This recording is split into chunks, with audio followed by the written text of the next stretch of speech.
ठीक है, शांत बैठो। अरे शांत।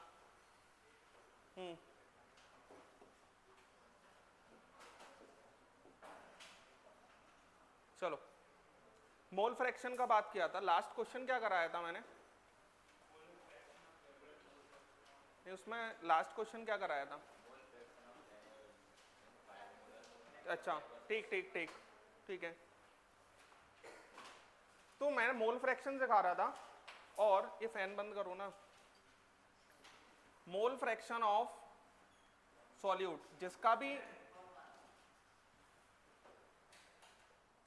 भी मोल फ्रैक्शन पूछा जाएगा उसके नंबर ऑफ मोल्स ऊपर लिखे जाएंगे, number of moles of solute upon में number of moles of solute plus number of moles of solvent, है ना।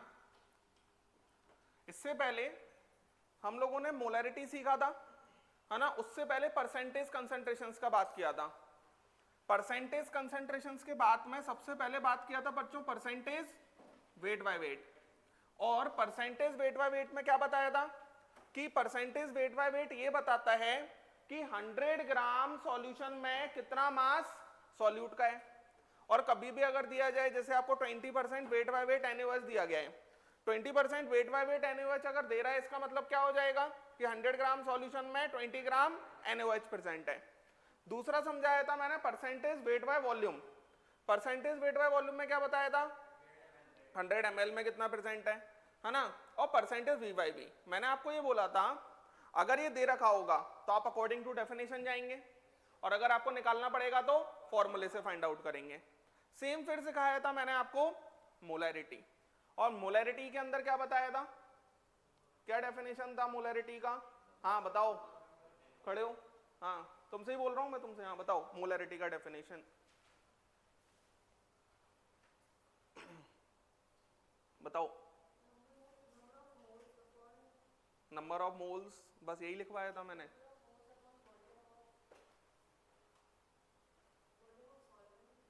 अच्छा, हाँ बगल में खड़े हो, बहुत दिन हो गया। हाँ बताओ बताओ, खड़े हो जल्दी, मोलैरिटी का वो बताओ। हाँ फॉर्मूला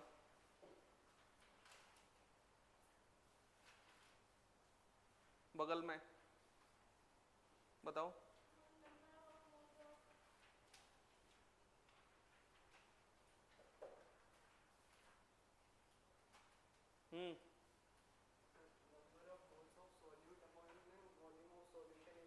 इन लीटर, और एक और फॉर्मूला क्या होता है ऊपर? अच्छा, मोलैलिटी का फॉर्मूला बताओ।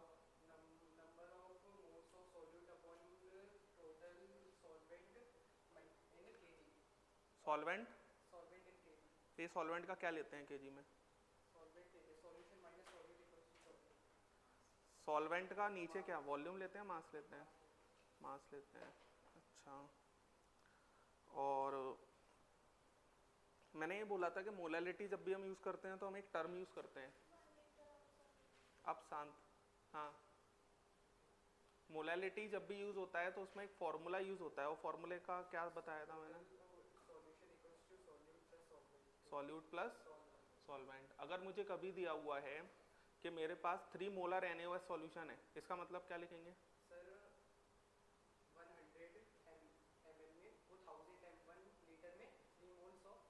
NaOH, NaOH प्रेजेंट है। अगर मुझे मोलैरिटी से मोलैलिटी निकालना होता है तो क्या करते हैं? मोलैरिटी से मोलैलिटी निकालना है, क्या करेंगे?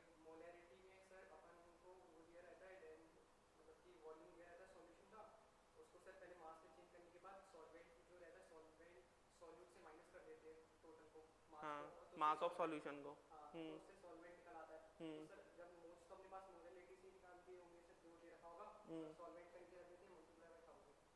अच्छा, तो उससे आंसर आ जाएगा। हाँ, पैरेलल रिएक्शन बताओ क्या होता है?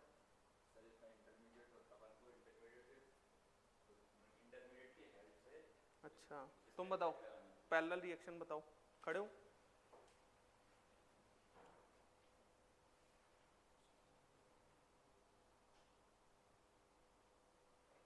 बताओ जल्दी से।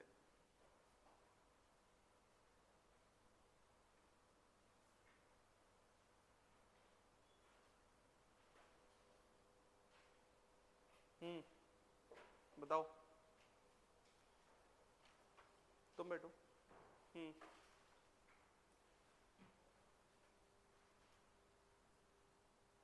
हाँ पीछे तुम बताओ।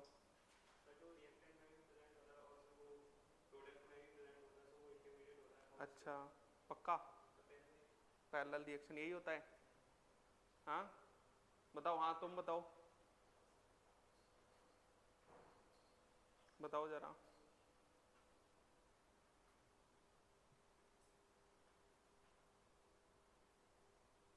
हाँ तुम बड़े हो, बताओ जरा पीओएसी का फुल फॉर्म बताओ पहले तो तुम।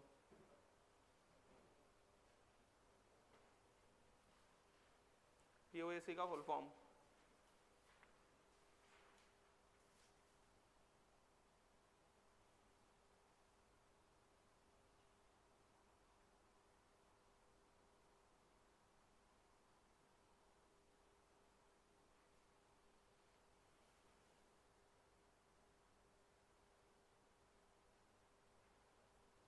हाँ तुम ही बता दो, बताओ पीओएसी का फुल फॉर्म बताओ। नहीं पता? परसेंटेज प्योरिटी होता है पीओएसी का फुल फॉर्म। पैरेलल रिएक्शन का बता दो, पैरेलल रिएक्शन क्या होती है? क्यों? हाँ पैरेलल रिएक्शन बताओ, बोलो कि पैरेलल रिएक्शन क्या होता है। नहीं पता? अच्छा कल पेपर कैसे दोगे? क्या होता है? चलो तुम तो बता दो, मैं समझ जाऊंगा तुम्हें आता है कि नहीं आता।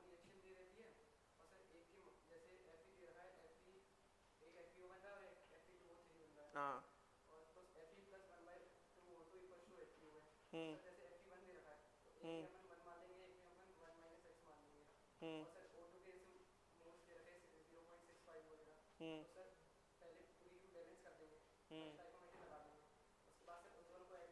हम्म सही, बिल्कुल सही बोल रहे हो तुम। सही है, तुम बैठो। पेपर कैसे दोगे कल तुम?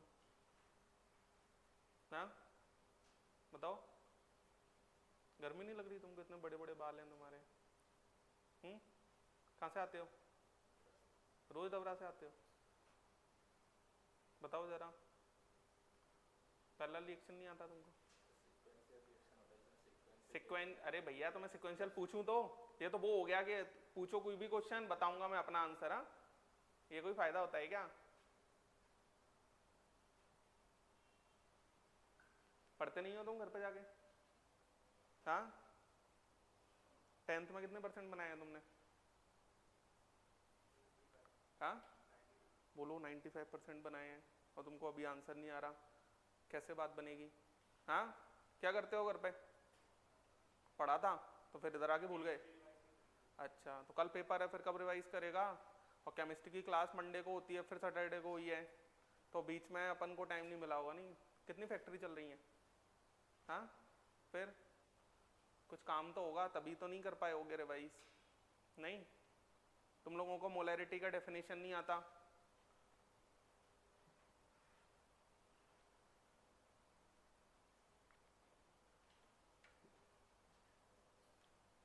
चलो देखो इधर, तो यहां पर मोल फ्रैक्शन ऑफ सॉल्यूट बराबर number of moles of solute upon में ये हो जाएगा। कुल मिलाकर जिसका मोल फ्रैक्शन पूछता है उसके नंबर ऑफ मोल्स ऊपर आते हैं, जितनी भी चीजें प्रेजेंट हैं उन सभी के नंबर ऑफ मोल्स नीचे आते हैं। बात समझ में आया है ना? और जैसे यहां पर अगर मुझे लिखना होता mole fraction of solvent, mole fraction of solvent बराबर number of moles of solvent upon number of moles of solute plus number of moles of solvent, और जितनी भी चीजें प्रेजेंट हैं सभी के मोल फ्रैक्शंस अगर मिला दिए जाएं तो मोल fraction of solute plus mole fraction of solvent बराबर क्या आ जाएगा? 1। ये सिखाया था मैंने है ना? बात समझ में आया? चलो क्वेश्चन करते हैं।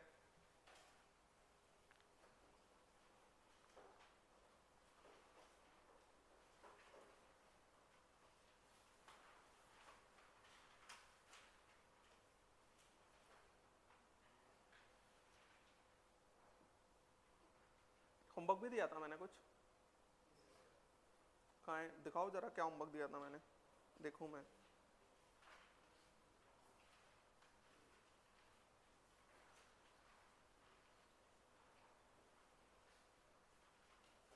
क्या होमवर्क दिया था मैंने, कर लिया? सबको बोला है मैंने कि होमवर्क कॉपी अपना अलग बनाओ। बनाया तुम्हारा होमवर्क कॉपी? कहाँ है दिखाओ जरा।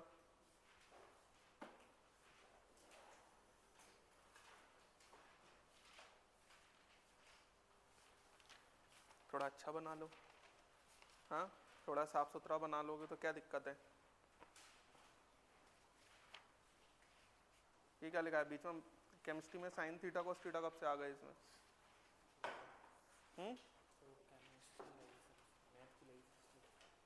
अच्छी सी जैसे इसकी केमिस्ट्री की फेयर कॉपी कहाँ है तुम्हारी? ये है ना?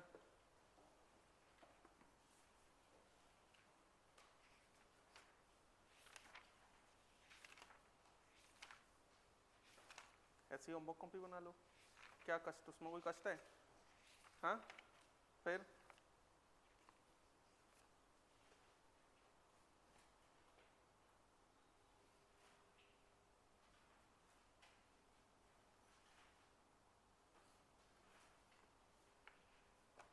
हाँ तुम्हारा पूरा आंसर है वो है पूरा होमवर्क? राइटिंग थोड़ी खराब हो गई है 11th में आके, फिर क्यों? ये तुम्हारी रफ है या फेयर है ये बताओ तुम। होमवर्क कॉपी अच्छे से बनानी होती है, ऐसे बनाने का क्या फायदा है?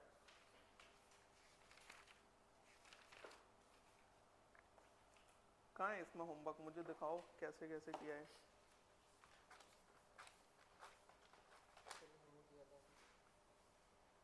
बस यही होमवर्क दिया है? नहीं सारे क्वेश्चन जितने मैंने मंडे को दिए थे वो सारे कर लिए?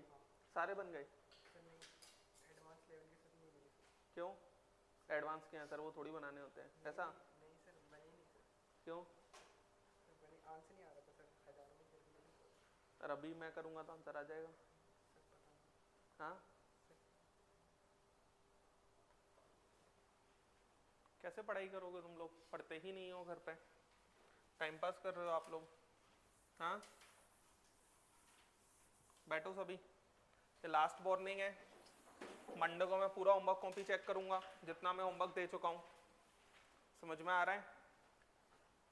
चलो क्वेश्चन लिखो, क्वेश्चन लिखें। Mole fraction, mole fraction, mole fraction of, mole fraction of CO NH2 whole twice, CO NH2 whole twice. ये कार्बन है, ये ऑक्सीजन है, ये नाइट्रोजन है, ये हाइड्रोजन है। in aqueous solution, in aqueous solution is 0.2, in aqueous solution is 0.2, aqueous solution is 0.2 and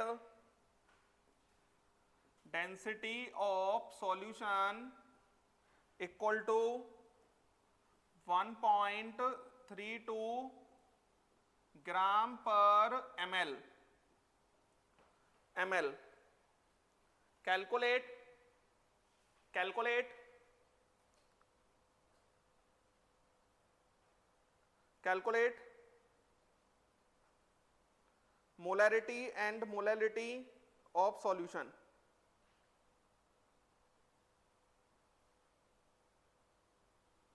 बनाए। अब यहां पर मोल फ्रैक्शन अगर कभी भी दिया हो ना तो उसे ही सॉल्व कर दिया करो। लगाओ दिमाग जरा, निकालो आंसर।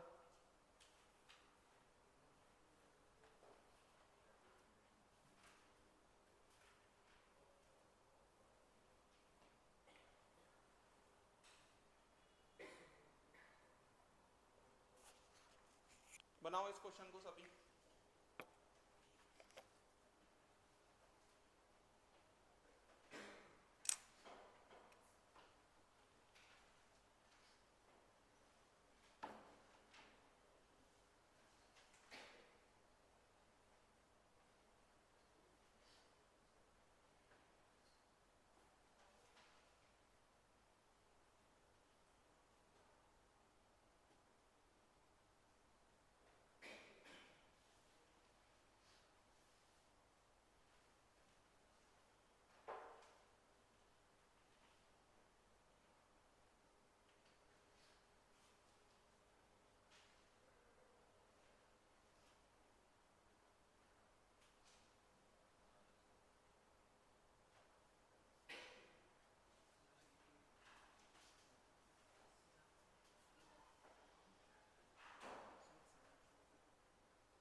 बनाओ इस क्वेश्चन को थोड़ा सा दिमाग लगा के।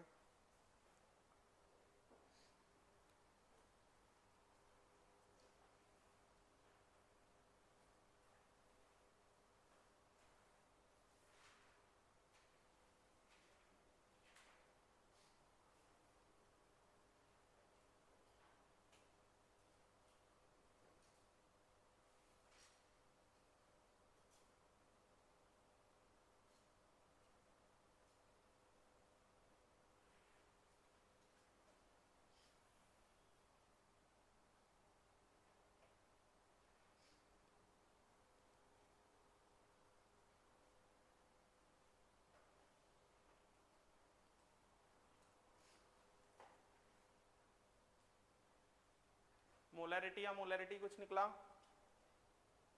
इसमें सॉल्यूट यही होगा, यूरिया का फॉर्मूला होता है CONH2 होल ट्वाइस। ये किसका फॉर्मूला है? यूरिया।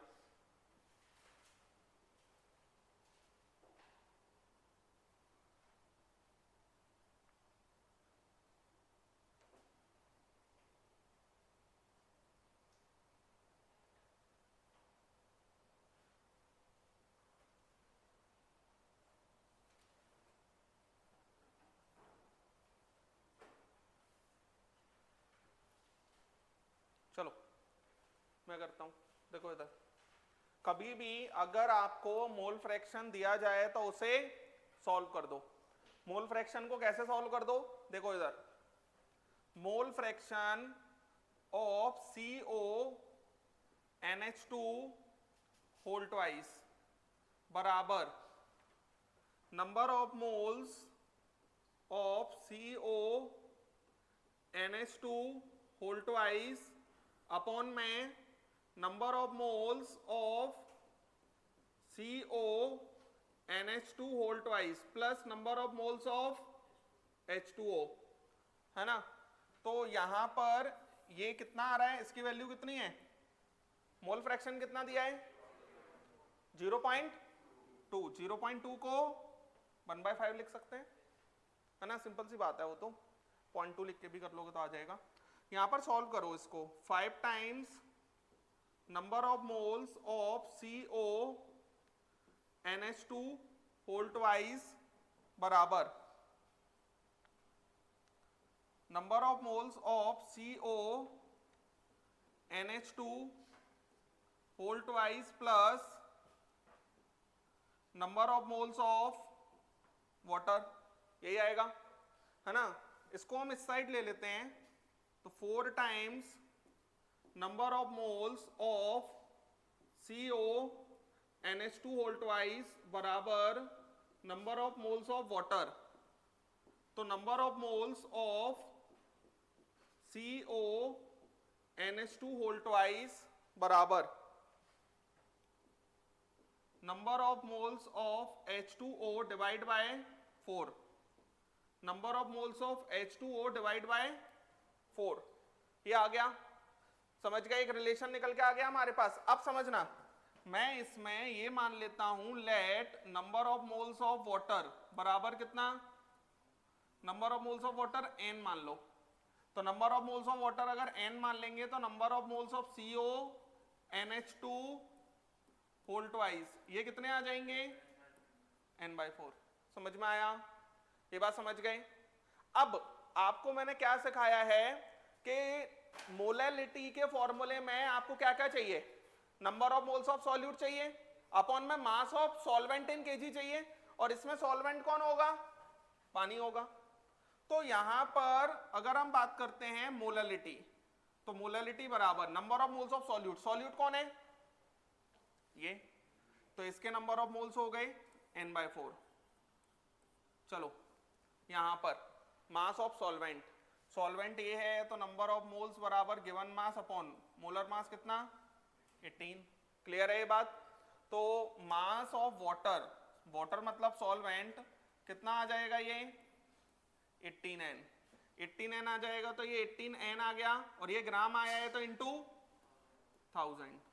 तो ये हमारे पास n से n कैंसिल हो जाएगा, n से n कैंसिल हो गया, ये 250 आ गया, ये 250 आ जाएगा, तो ये हमारे पास कितना आ जाएगा 125/9, दैट इज मोलैलिटी।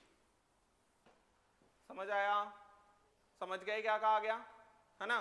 तो कुछ अलग मैंने किया ही नहीं है, जो मैं आपको बोल रहा हूं वही आप करते जाओ ना। मोलैरिटी निकालो, मोलैलिटी मैंने निकाल दिया, मोलैरिटी निकालो।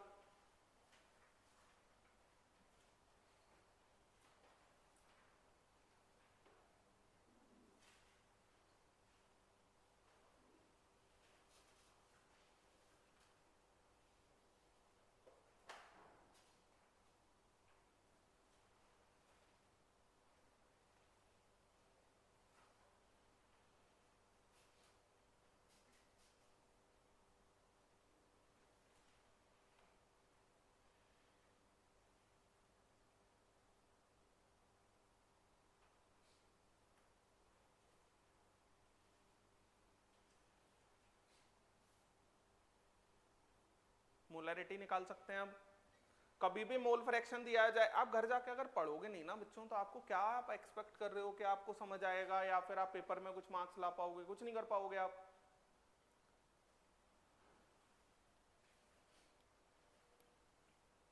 मोलैरिटी बताएं।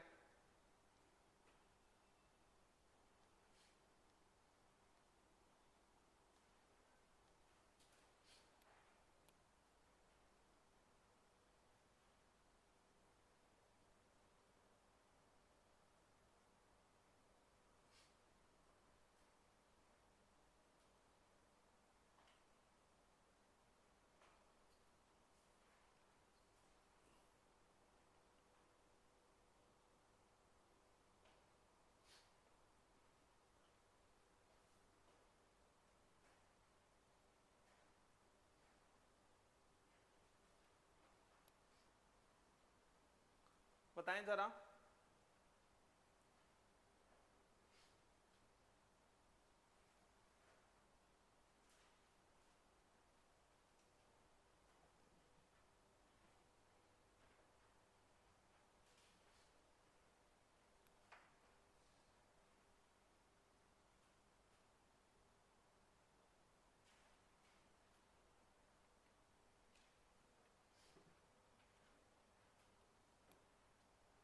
मोलैरिटी भी नहीं आ रहा है।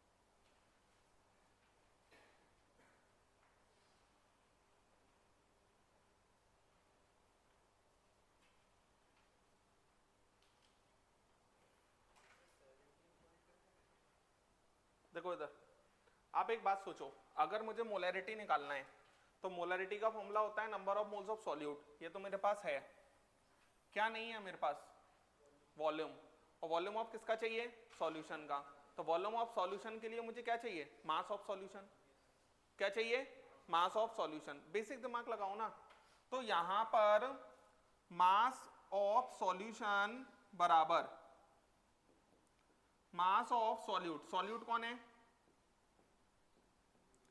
CONH2 whole twice plus mass of क्या आएगा, वाटर, क्लियर है ये बात।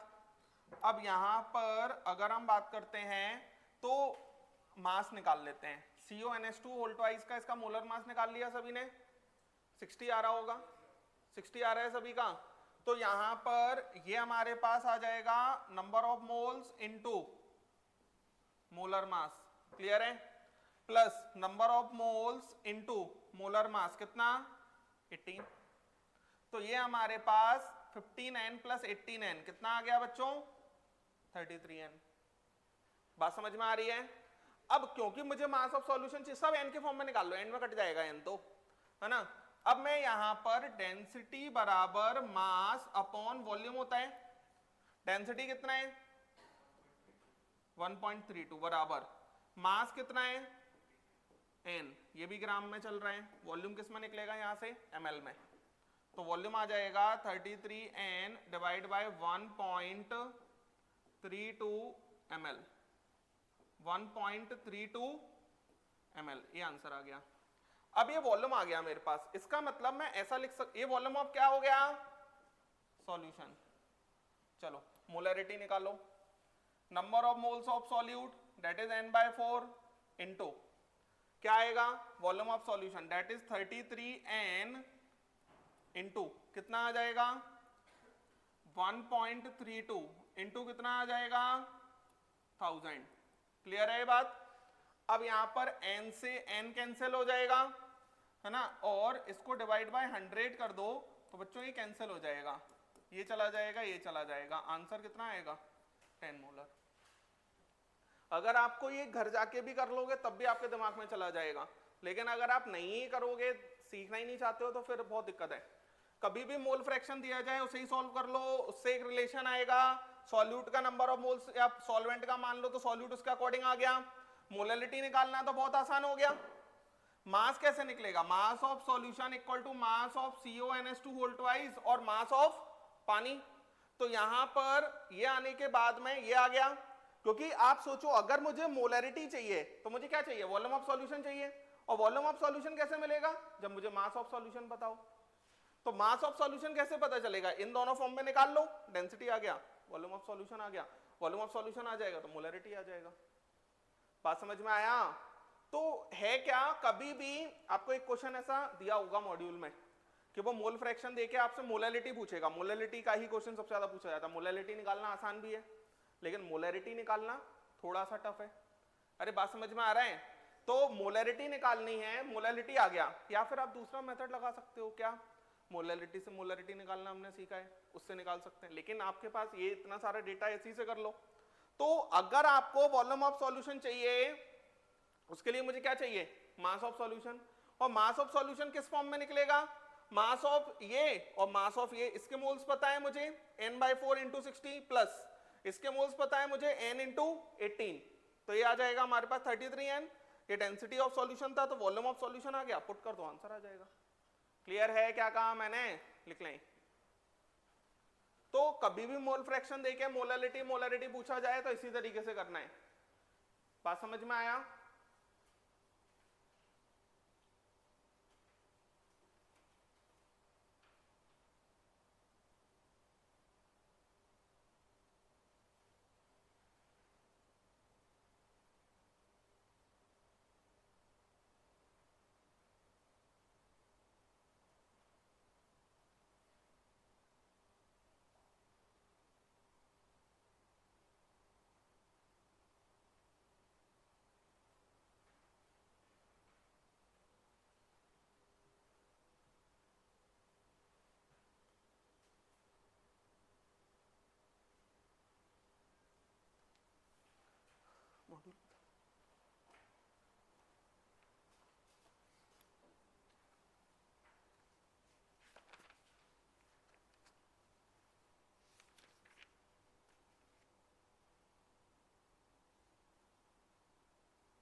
चले बच्चों आगे।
कभी भी अगर आपको मोल फ्रैक्शन दे रखा है और मोलैरिटी या percentage weight by weight, percentage weight by volume कुछ भी पूछा जाए, सीधे क्या करेंगे, मोल फ्रैक्शन को सॉल्व कर देंगे।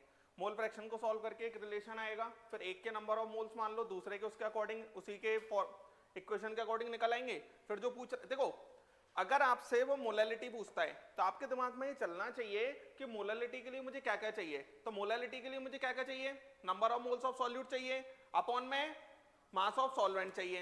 ये बात समझ में आया। और कुछ नहीं कहा जाता तो सॉल्वेंट कौन होता है, पानी ही होता है। बात समझ में आया। वैसे इसमें एक्वस सॉल्यूशन कहा जाता है ना। और दूसरा, अगर मान लो मोलैरिटी चाहिए तो मुझे क्या चाहिए, number of moles of solute, ये तो पता ही चल गई। वॉल्यूम ऑफ सॉल्यूशन चाहिए। वॉल्यूम ऑफ सॉल्यूशन कैसे निकलेगा, हमारा मास ऑफ सॉल्यूशन पता चलना चाहिए। तो मास ऑफ सॉल्यूशन कैसे पता चलेगा, इन दोनों के नंबर ऑफ मोल्स हैं तो number of moles into molar मास कर देंगे तो मासेस आ जाएंगे ना। टोटल मास ऑफ सॉल्यूशन आ गया तो वॉल्यूम ऑफ सॉल्यूशन आ गया, पुट कर दो। बात समझ में आ रहा है क्या कह रहा हूं मैं। चले आगे, क्वेश्चन देखो नेक्स्ट। मोल फ्रैक्शन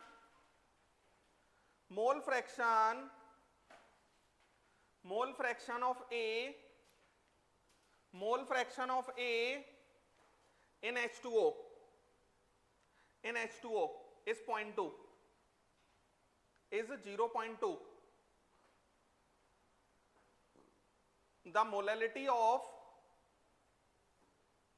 सेम ही है ये तो, इसको 0.4 कर लो। Mole fraction of A in H2O is 0.4, of A in H2O is 0.4. Calculate molality of A. Calculate molality of A. Calculate molality of A in H2O. बनाए।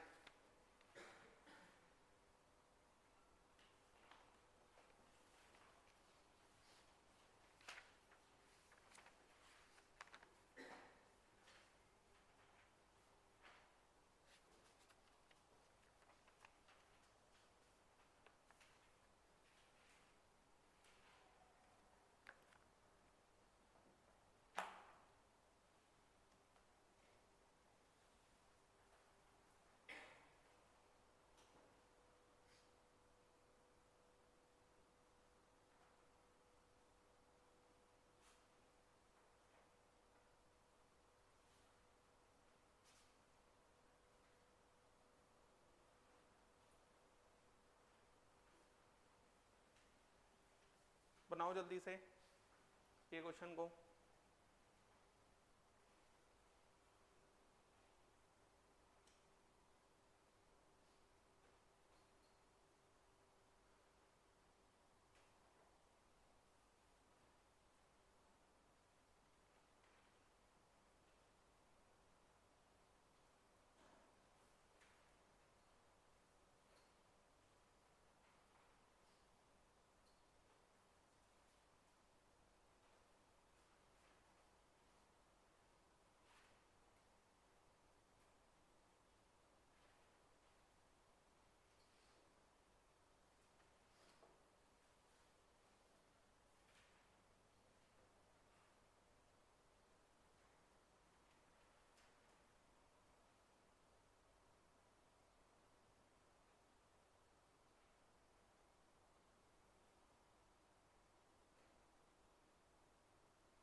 बताओ, ये तो सेम क्वेश्चन दिया है मैंने एग्जैक्ट, तब भी आप नहीं कर पा रहे हो।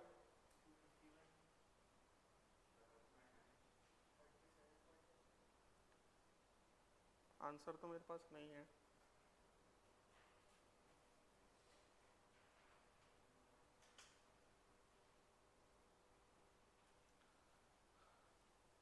मैंने आपको क्या सिखाया, अगर मोल फ्रैक्शन दे रखा हो तो आपको सीधे क्या करना है, उसे ही सॉल्व कर देना है ना। तो यहां पर सेम क्वेश्चन है ये, मोल फ्रैक्शन ऑफ ए बराबर number of moles of A upon में number of moles of A plus number of moles of water. इसकी वैल्यू कितनी दी हुई है, 0.4। 0.4 का मतलब हो जाएगा 2/5। अरे बोलो, सॉल्व कर लो इसे। ये ए हमारा यहाँ पर क्या होगा, सॉल्यूट होगा ना।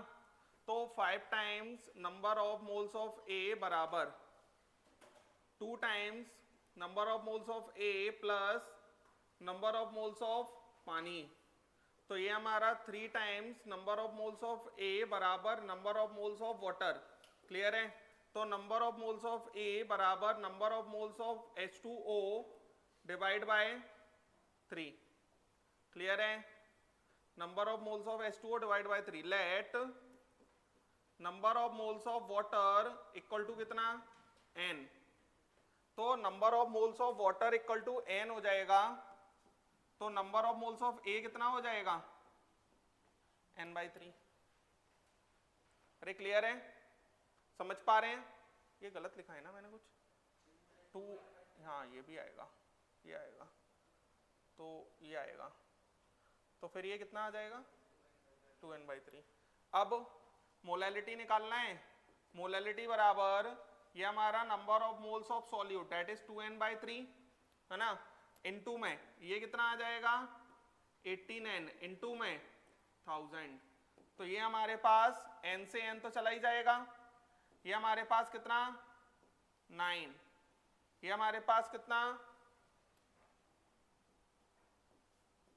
500, ऐसा ही कुछ आएगा। तो यहां पर अब तो कुछ सॉल्व होगा नहीं, तो ये हमारे पास 1000 डिवाइड बाय 27 ये आना चाहिए। समझ में आया, 1000 डिवाइड बाय 27, सिंपल सा है, लिख लें।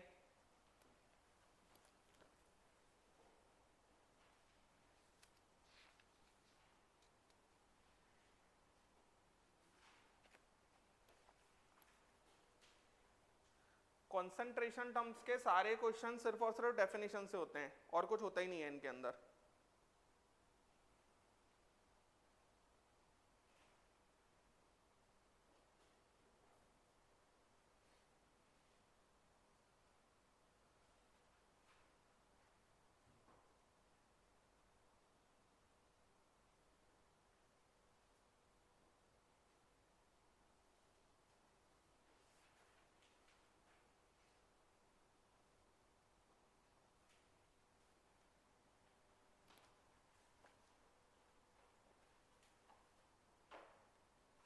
अरे क्लियर है। ये कुछ क्वेश्चंस और प्रैक्टिस कराता हूं मैं, घर जाके जितना ही मैंने होमवर्क दिया है सारा कर लो आप, और सारा रजिस्टर आप रिवाइज करो, तभी आप कल के पेपर में क्वेश्चन बना पाओगे, नहीं तो बनेगा ही नहीं आप पर।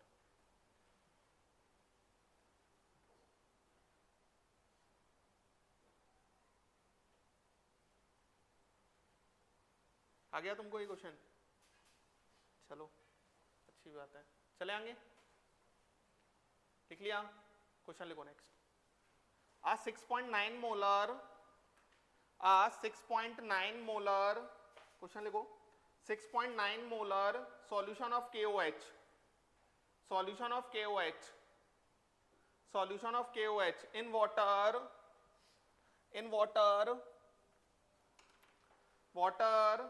contains 30% by mass of KOH, 30% by mass of KOH, by mass of KOH. What is the density of solution? What is the density of solution? Density of solution in gram per ml. बनाओ, what is the density of solution in gram per ml?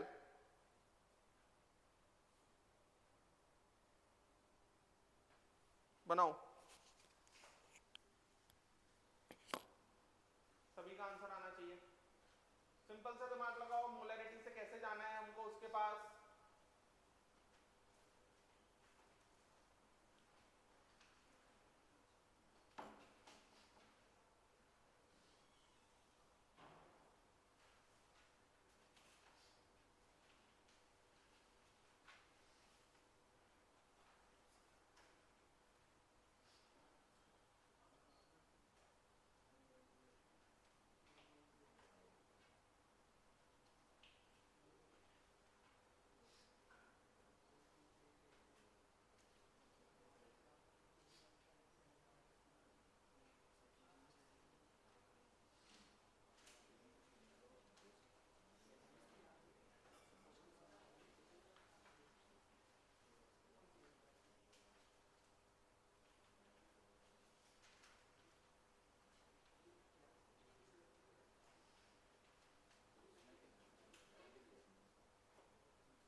1.2 सबका आ गया क्या?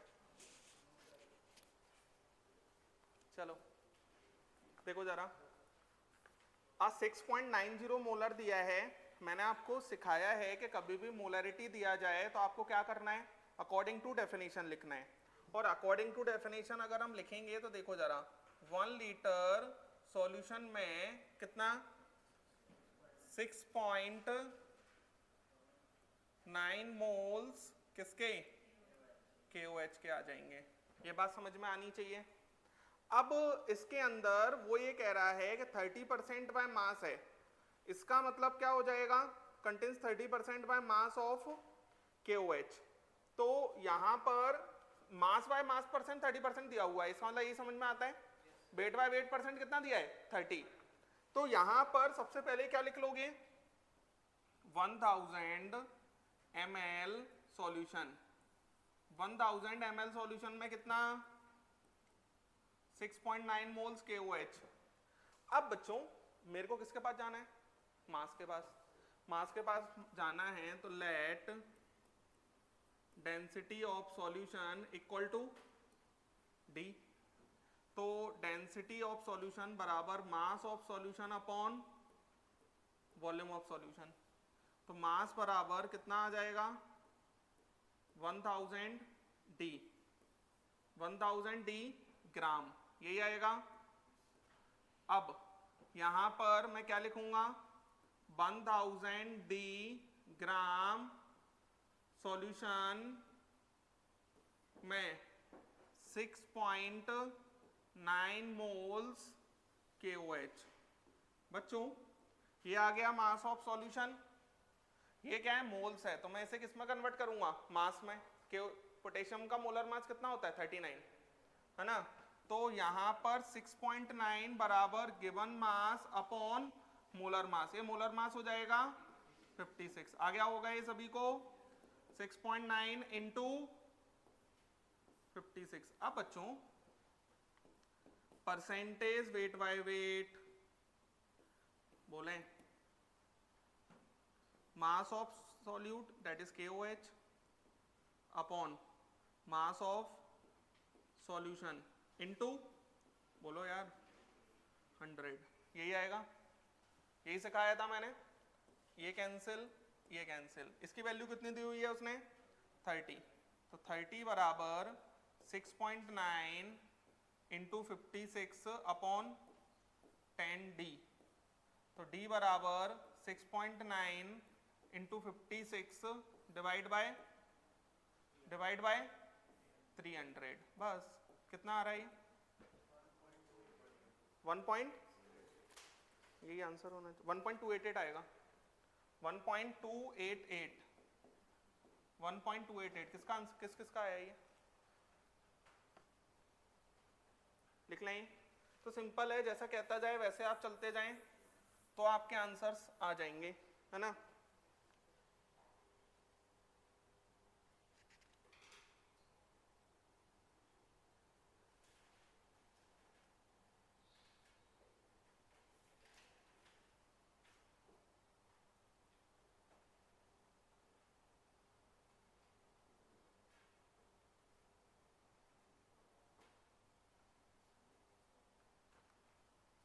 समझ गए ये बात को,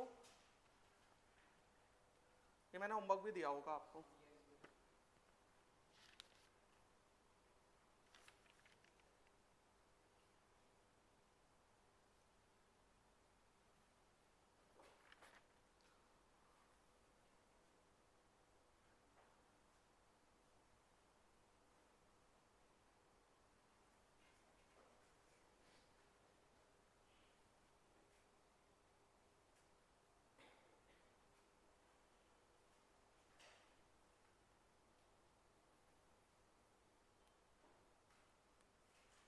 लिख लिया ये, नेक्स्ट क्वेश्चन करते हैं।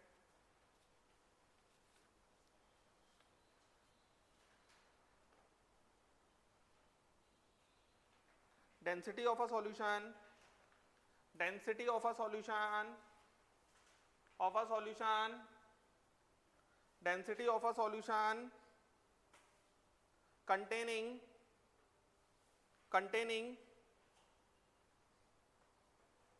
13% हाँ 13% by mass of sulfuric acid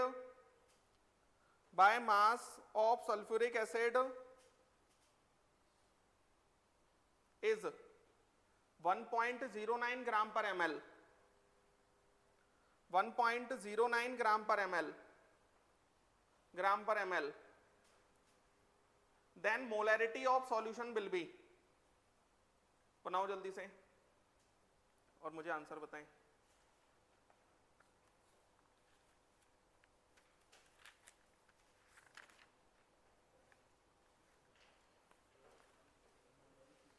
Molarity of solution will be,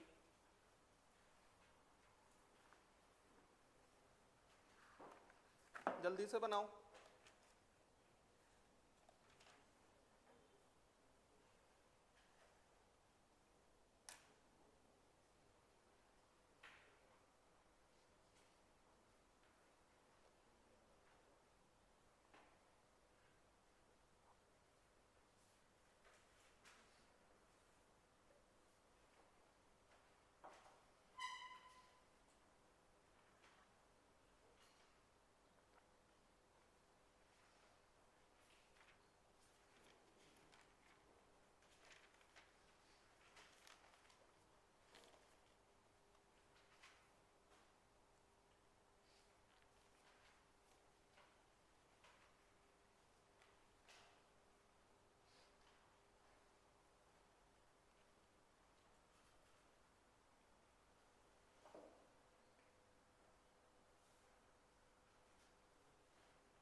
आगे लाओ और भी.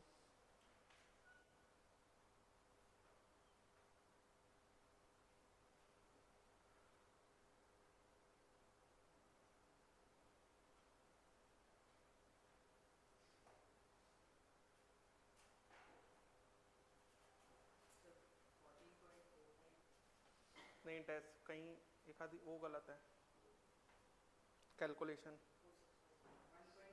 हाँ 1.44 ये सब आना चाहिए.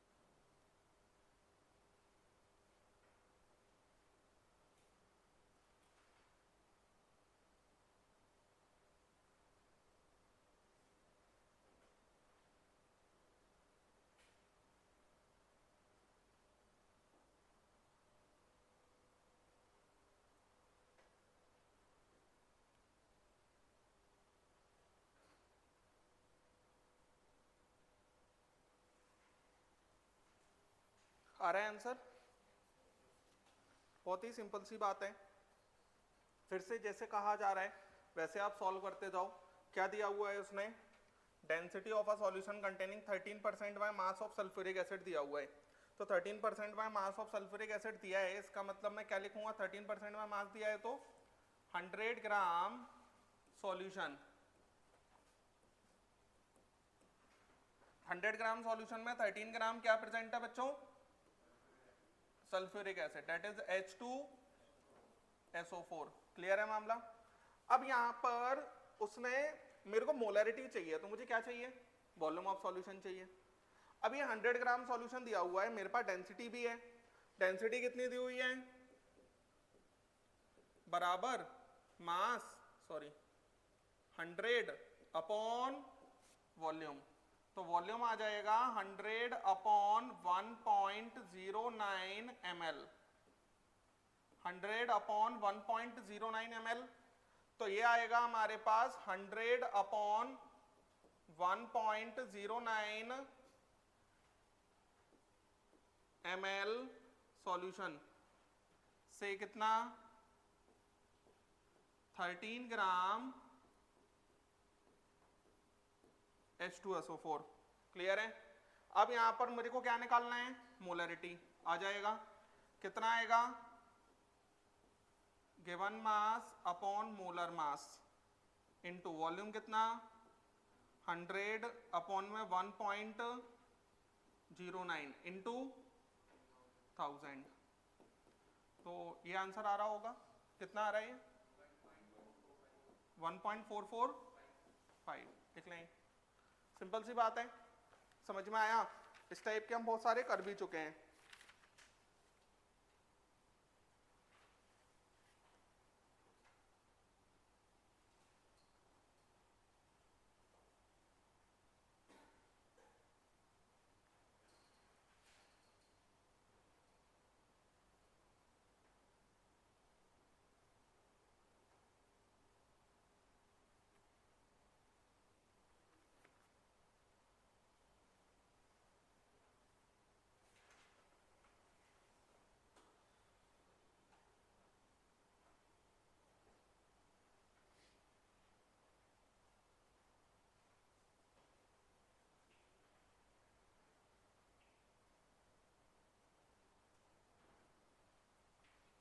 देखें जल्दी से।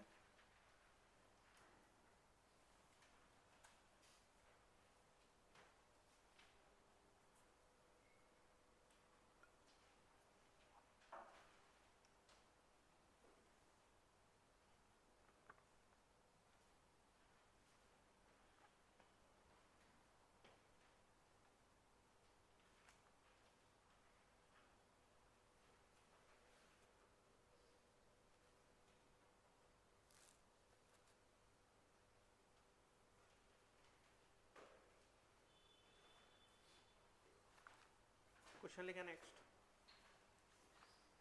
समझ पा रहे हैं ना बच्चों कैसे क्या चल रहा है। जितनी चीजें 5-6 चीजें सिखाई है ना, उन्हीं में बस चीजें घूमेंगी।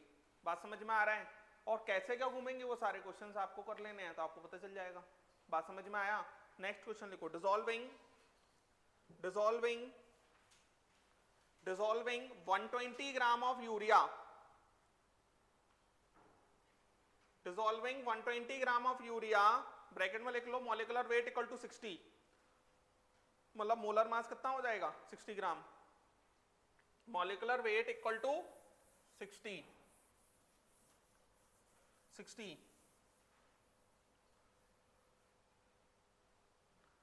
in 1000 gram of water, in 1000 gram of water gave a solution of density 1.15 gram per ml, 1.15 gram per ml. The molarity of the solution is,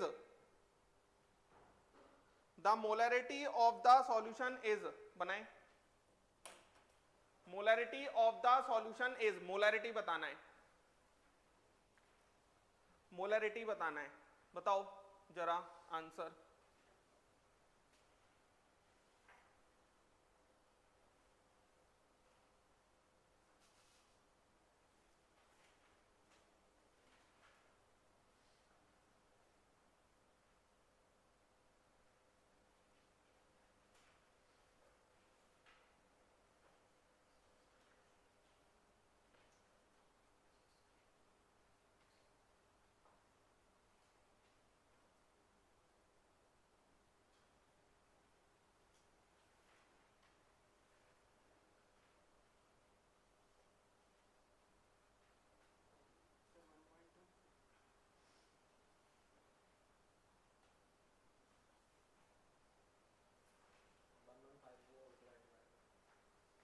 नहीं, एक बार आंसर निकाल लो इसे, कितना आ रहा है।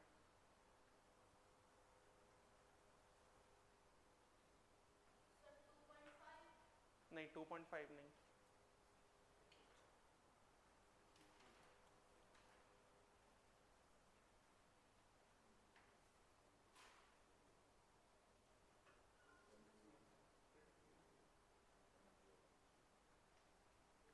मैं ऑप्शन दे देता हूँ तुमको, ठीक है।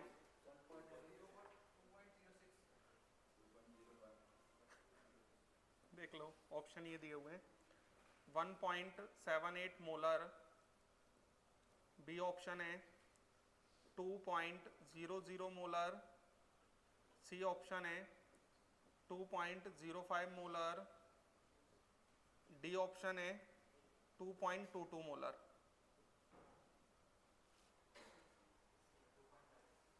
2 पॉइंट, हाँ 2.05 आएगा, 2.05 आएगा। चलो एक बात बताओ, ये 1000 ग्राम ऑफ वाटर दिया है, इसका मतलब क्या है? सॉल्वेंट का मास दिया हुआ है। बात समझ में आया? देखो इधर, अगर हम इस क्वेश्चन की बात करते हैं तो कैसे क्या होगा समझ लो। यहाँ पर 120 ग्राम ऑफ यूरिया, एक बात बताओ, मोलरिटी के लिए क्या चाहिए? सॉल्यूशन का वॉल्यूम, और सॉल्यूशन के वॉल्यूम के लिए क्या चाहिए? मास ऑफ सॉल्यूशन। समझ में आता है? तो मैं यहां पर लिख सकता हूं ना बच्चों, mass of solution equal to mass of solute plus mass of solvent. तो बच्चों कितना आ जाएगा? सॉल्यूट का मास है 120, सॉल्वेंट का मास है 1000, ये कितना आएगा? 1120 ग्राम। ये हो गया मास ऑफ सॉल्यूशन। ये क्या हो गया? मास ऑफ सॉल्यूशन। ठीक है, अब मास ऑफ सॉल्यूशन। अब यहां पर अगर हम बात करते हैं, एक बात सोचो आप कि डेंसिटी दिया है सॉल्यूशन का, तो मुझे मास ऑफ सॉल्यूशन तो चाहिए ही था। 1.15 ग्राम पर ml, 1.15 ग्राम पर ml बराबर मास ऑफ सॉल्यूशन कितना है? 1120 अपॉन वॉल्यूम। तो वॉल्यूम आ जाएगा यहां पर 1120 डिवाइड बाय 1.15 ml। चलो ये आ गया। अब मेरे पास आ गया बच्चों वॉल्यूम ऑफ सॉल्यूशन। ठीक है, मेरे को निकालना क्या था? मोलैरिटी। तो मोलैरिटी का formula number of moles of solute. तो सॉल्यूट का अगर हम देखते हैं तो given mass upon molar mass into 1120 into 1.15 into 1000। तो ये हमारे पास कितना आ जाएगा? ये आएगा 2 मोल्स, ये कैंसिल हो जाएगा, और ये कितना आ जाएगा? 115। 230 डिवाइड बाय 112। सॉल्व हो रहा है ये? और भी कैंसिल 4 से हो रहा है क्या? 115 ये किसी ने बोला था, हाँ 115/56 यही आ रहा होगा, और ये 2.05 एग्जैक्ट आ रहा है ना? समझ गए ना? तो ये आंसर आ जाएगा। फिर कितना आ रहा है? अरे मतलब ये तो 2.05 आ रहा है ना। अरे मेरे को ये था कि 3 ऑप्शन दिए हुए थे ना आपको, एग्जैक्टली इसलिए मैं बोल रहा हूँ। अब मान लो 2.1 आ जाएगा तो फिर आप इसकी साइड भी जा सकते हो, तो ऐसे बोल रहा हूँ मैं। लिख लें,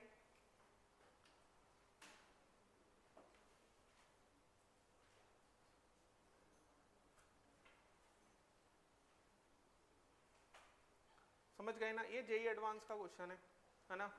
अब बस बात क्या होती है, वो क्वेश्चन को थोड़ा ऐसे ही बनाते हैं।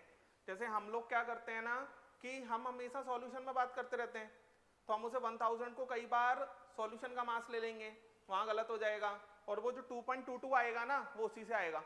अगर आपने 1000 को मास ऑफ सॉल्यूशन ले लिया तो मेरे अकॉर्डिंग 2.22 आ रहा होगा या 2.00 आएगा, दोनों में से एक आ रहा होगा।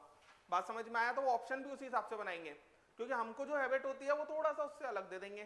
समझ में आया? वैसे हमको पता है, हम बहुत बार कर चुके हैं ये। तो अगर पानी का दिया है तो उसका अकॉर्डिंग सॉल्व। कुल मिलाकर देखो 5 चीजें चल रही हैं। एक तो परसेंटेज कंसंट्रेशन चल रहे हैं, दूसरा मोलैरिटी और मोलैलिटी चल रहा है। मोलैरिटी और मोलैलिटी में निकालना क्या है, उसके अकॉर्डिंग मुझे जरूरत क्या क्या है वो चीज देख लो, उसके अकॉर्डिंग आप फोकस करो क्वेश्चन करने पर। बात समझ में आया ना? अगर मुझे कभी भी वॉल्यूम ऑफ सॉल्यूशन चाहिए तो वो कहां से आएगा? मास ऑफ सॉल्यूशन से आएगा। और अगर मेरे को मास ऑफ सॉल्यूशन चाहिए तो वो कहां से आएगा? वॉल्यूम ऑफ सॉल्यूशन से आएगा।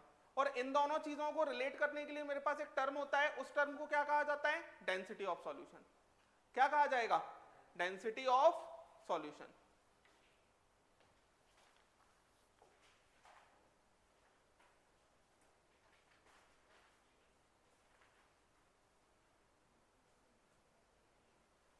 चले आगे, नेक्स्ट क्वेश्चन लिखें।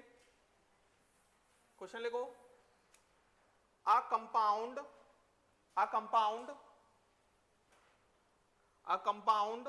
H2X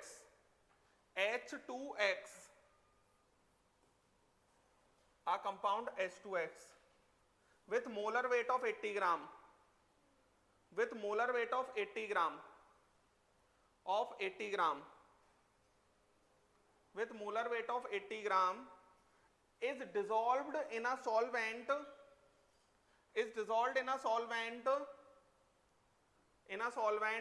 having density of 0.4 gram per ml 0.4 gram per ml. assume no change in volume upon dilution. ऐसे लिखो, assume no change in volume upon dissolution. Assume no change in volume upon dissolution. Upon dissolution. The molality small m of a 3.2 molar molarity दिया हुआ है, 3.2 molar solution is 3.2 molar solution is बनाओ question.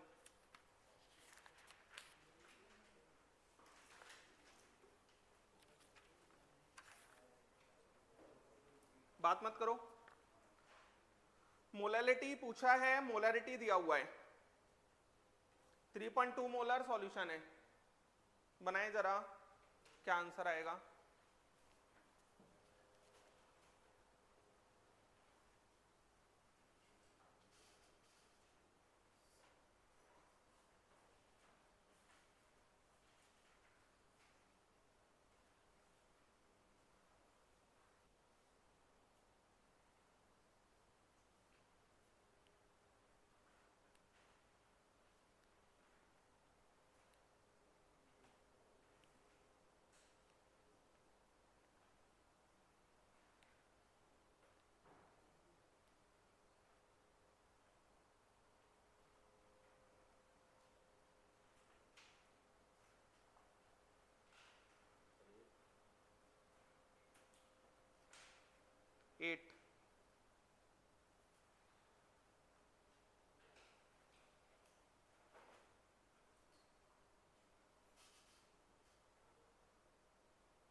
Eight आना चाहिए answer.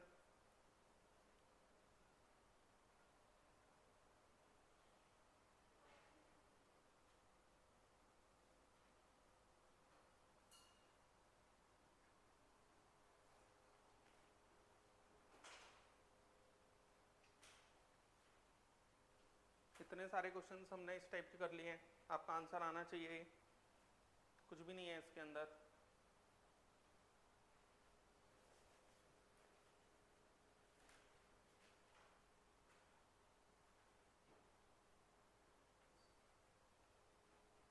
आ रहा है?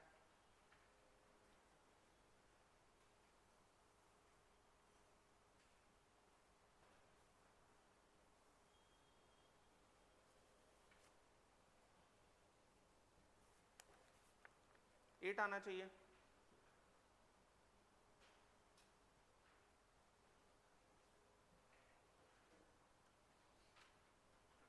बच्चों मौज मस्ती को छोड़कर थोड़ा पढ़ाई पर ज़्यादा ध्यान दें।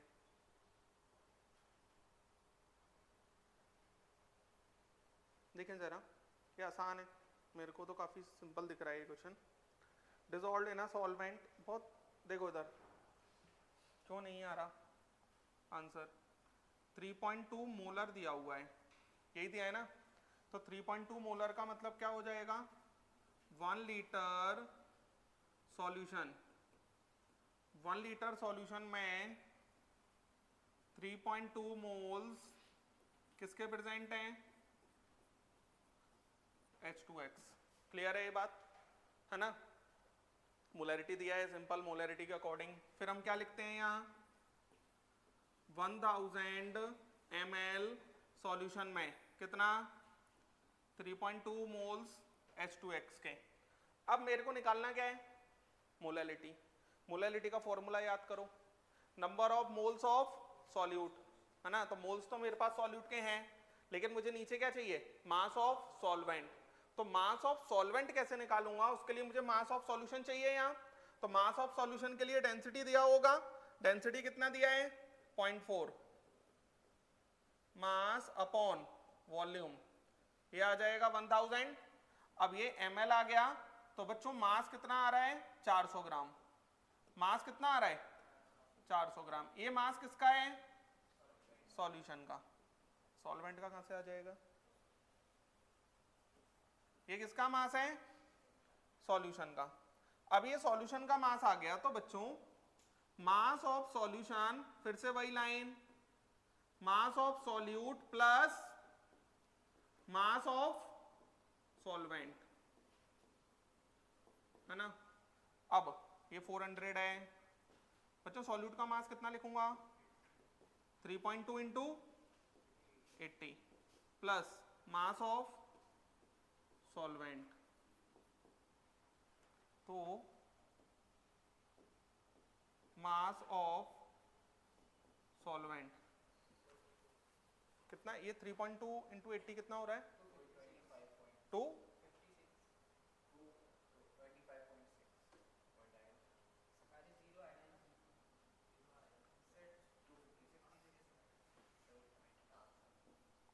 400 अप माइनस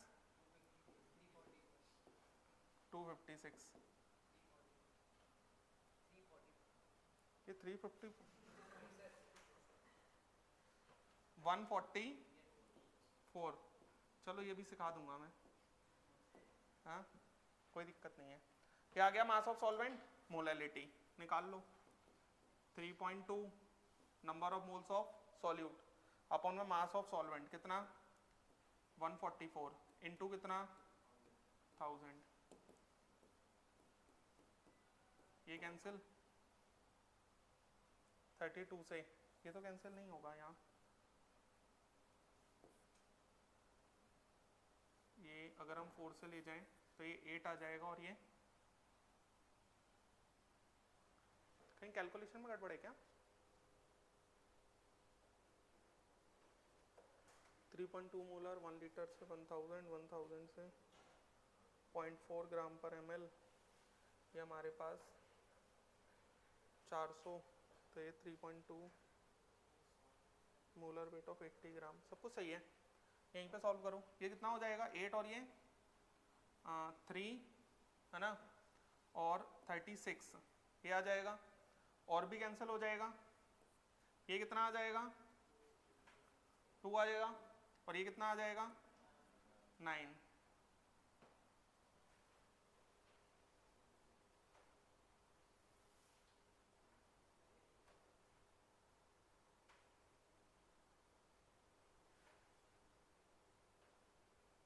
तुम्हारा 8 कहाँ से आया,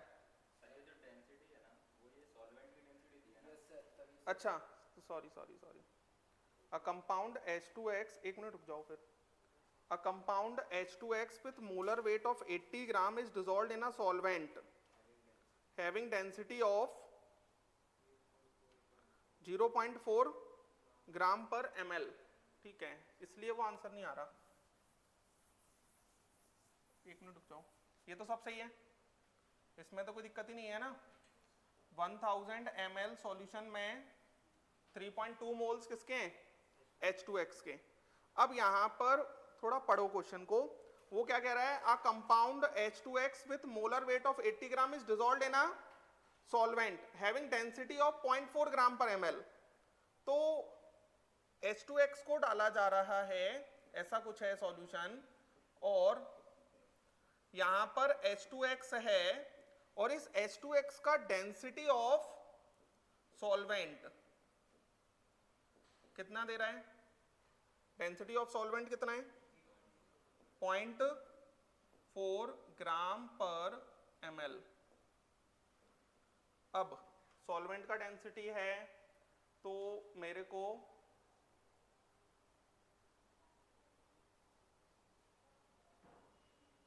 ये 0.4 दिया है,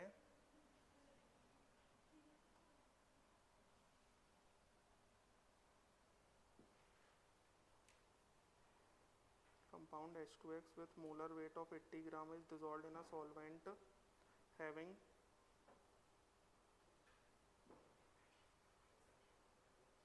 सॉल्वेंट की डेंसिटी से वॉल्यूम में कोई चेंज नहीं होता सर, तो volume equal to mass,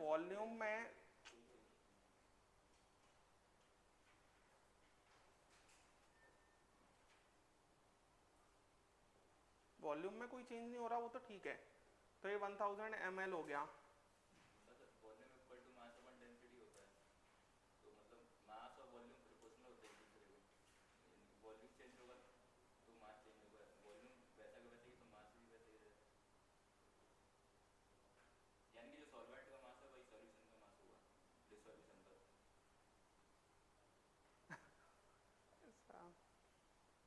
assuming no change in volume upon dissolution, the molality of a 3.2 molar solution is in a solvent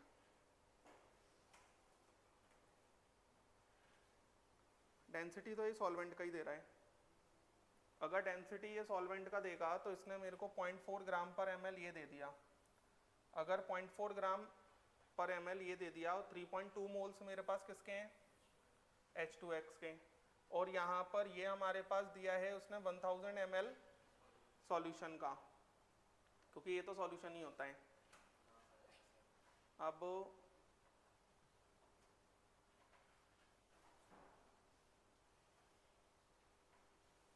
तो वॉल्यूम हमारा जितना पहले था उतना ही अभी है, ये कह रहे हो तुम, तो ये हमारा जो आएगा फिर इसके अंदर मास ऑफ सॉल्वेंट ही तो आएगा, क्योंकि ये हमारे पास देखो इधर, ये मेरे अकॉर्डिंग ऐसा कह रहा है कि 0.4 बराबर मास ऑफ सॉल्वेंट अपॉन में वॉल्यूम ऑफ सॉल्वेंट।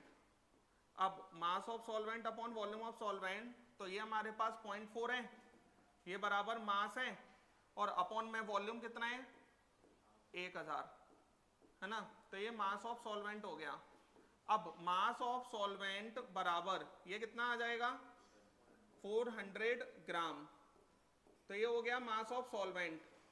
अब ये हमारा मास ऑफ सॉल्वेंट आ गया, तो मोलैलिटी यहां से डायरेक्ट आ जाएगा, मोलैलिटी बराबर कितना लिख दूंगा मैं 3.2 अपॉन में 400 इंटू में 1000, तो ये कैंसिल हो जाएगा, ये चला गया, और ये कितना आ जाएगा 8 मोलल। यहाँ पर सीखने वाली बात ये है कि ये ना, अब वो फ्लो में हम पढ़ेंगे तो डेंसिटी ऑफ सॉल्यूशन ही पढ़ा जाएगा, लेकिन वो एक्चुअल में अगर आप क्वेश्चन को थोड़ा और अच्छे से फील से पढ़ोगे तो उसमें क्वेश्चन यही दिया हुआ है कि एक हमारे पास पानी पड़ा है, या सॉल्यूशन, मतलब हम ऐसा कह सकते हैं सॉल्वेंट पड़ा है, उस सॉल्वेंट का डेंसिटी कितना दिया है 0.4 ग्राम पर ml, ये दे रहा है वो डेंसिटी।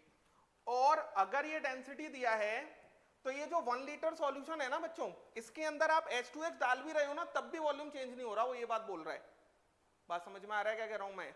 जैसे ये जो सॉल्यूशन है हमारे पास, इसमें पानी पड़ा है, अभी ये पानी नहीं, कोई भी मतलब लिक्विड पड़ा है, उसका डेंसिटी इतना है, इसके अंदर मैंने ऊपर से H2X डाल दिया, तो इसका वॉल्यूम चेंज नहीं हुआ, वॉल्यूम अभी भी कितना है जितना पहले था। तो अब ये जो 1 लीटर सॉल्यूशन होता है, इसमें 1000 ml सॉल्यूशन होता है, ये हमारा जो वॉल्यूम है जनरली सॉल्यूशन का होता है, लेकिन यही वॉल्यूम हमें किसका लेना पड़ेगा, सॉल्वेंट का। बात समझ में आ रहा है? क्योंकि उसने डेंसिटी सॉल्यूशन का नहीं दिया। डेंसिटी नॉर्मली सॉल्यूशन का होता है तो हम उसी फ्लो में सॉल्व कर रहे थे तो आंसर भी गलत आ रहा था, है ना। उसमें दिया है वैसे कि इंटीजर ही आंसर आना चाहिए, तो हम जाएंगे भी तब भी हम वापस आएंगे वहां से। तो डेंसिटी ऑफ सॉल्वेंट ये होना चाहिए, है ना। ये दिया हुआ है तो आपका मास ऑफ सॉल्वेंट आ जाएगा। ये हमारा मास ऑफ सॉल्वेंट जब आ गया तो मोलैलिटी तो यही होता है, number of moles of solute upon mass of solvent in KG. Gram में दिया है तो इनटू 1000 करना पड़ेगा। अब ये क्वेश्चन अच्छा इसलिए हो जाता है क्योंकि यहाँ पर सॉल्वेंट का दिया है। अभी तक हम जितने भी क्वेश्चन कर रहे थे सारे क्वेश्चन किसके थे? सॉल्यूशन के। बात समझ में आया ना? लिख लेंगे।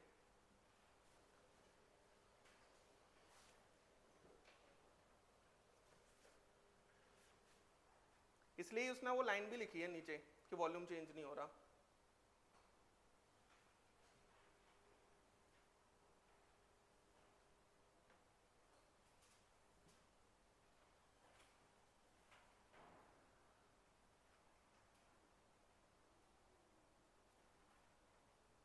कुल मिलाकर बस इसमें डिफरेंस ये है कि जो हम 1 लीटर सॉल्यूशन मानते थे ना, क्योंकि आप एक बात सोचो, जैसे जो भी वॉल्यूम आता है ना, वो वॉल्यूम मेनली आता किसके कारण है? सॉल्वेंट के कारण। जो भी वॉल्यूम हमारा आएगा यहाँ पर, ये वॉल्यूम किसके कारण आया होगा? सॉल्वेंट के कारण। तो सॉल्वेंट के कारण जनरली तो डेंसिटी ऑफ सॉल्यूशन दिया होता है तो हमें कभी दिक्कत आती ही नहीं है, लेकिन अगर डेंसिटी ऑफ सॉल्वेंट भी दिया होगा तो फिर आप ऐसे ही सॉल्व कर दो। बात समझ में आ रहा है क्या कह रहा हूं मैं? डेंसिटी ऑफ सॉल्वेंट भी दिया होगा तो ये वॉल्यूम किसका मान लेंगे हम? सॉल्वेंट का ही मान लेंगे, और उससे हमारा डायरेक्ट मास ऑफ सॉल्वेंट आ जाएगा। क्लियर है ना? तो थोड़ा सा वो घुमा रहा है वहां, तब भी हम करते, हमारे पास चॉइस ही नहीं है ना, क्योंकि डेंसिटी ऑफ सॉल्यूशन में निकाल नहीं सकता कहीं से भी। मेरे पास कोई तरीका नहीं है कि मैं डेंसिटी ऑफ सॉल्यूशन निकाल लूं, तब भी मुझे ऐसे ही जाना पड़ेगा। तो उस केस में भी मुझे यहां पर यही मानना पड़ेगा कि वॉल्यूम ऑफ सॉल्वेंट ही रहा होगा। अरे समझ आया? कुल मिलाकर आप आज से एक बात और याद रखो कि अगर कभी भी आपको डेंसिटी ऑफ सॉल्वेंट दिया जाए, तो डेंसिटी ऑफ सॉल्वेंट दिया जाए तो जो वॉल्यूम होगा वो भी आप किसका मान लेंगे? सॉल्वेंट का ही मान लेना, तो वो क्वेश्चन आसान हो जाएगा। नहीं तो आपका वो क्वेश्चन सॉल्व नहीं होगा। क्लियर है क्या कह रहा हूं मैं? ठीक है, इतना रखते हैं।